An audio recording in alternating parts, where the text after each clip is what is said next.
अरे बापरे, पूर्ण धांदल करून टाकली रे एरियामध्ये. एवढे फटाके फोडून राहिले पागलसारखे. कोणाच्या घरात चालले, कोणाच्या गाडीवर चालले, कोणाच्या तोंडावर चालले. तर स्टार्टिंग पासून बघाय फटाके का बरं फोडत आहे. तर काय म्हणते अमरावतीची पब्लिक. तर झाले ना तुमच्या भावाचे बी 10K भोल्याच्या कृपेने आणि तुमच्या लव आणि सपोर्टनी. 10K झाले म्हणून भोल्याचा अभिषेक तर करायला लागेल ना भावांनो, त्याशिवाय थोडी चालणार आहे. त्यासाठी आम्ही सरळ निघालो रामेश्वर धाम. जाताना आम्ही घेतले दूध आणि पेढे आणि सरळ निघालो मंदिराकडे. तर भावांनो, मंदिरात गेल्या गेल्या आम्हाला भेटली भोलेबाबाची आरती. हे माझ्यासाठी खूप मोठी गोष्ट आहे.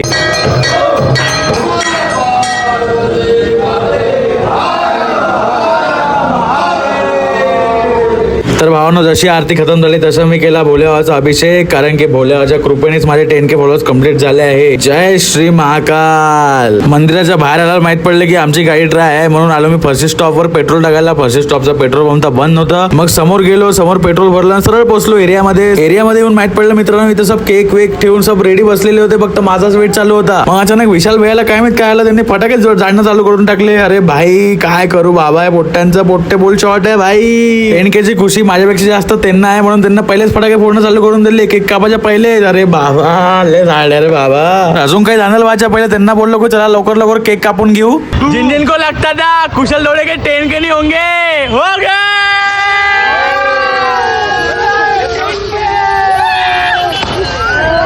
केक कापून झाला मित्रांनो. विशाल भैयाने घेतला ना स्काय शॉट हातात. तर मित्रांनो, हा ब्लॉग तुम्हाला कसा वाटला हा कमेंट मध्ये नक्की सांगा आणि तुमच्या भावाला फॉलो पण करून घ्या. चला भेटूया नेक्स्ट ब्लॉग मध्ये.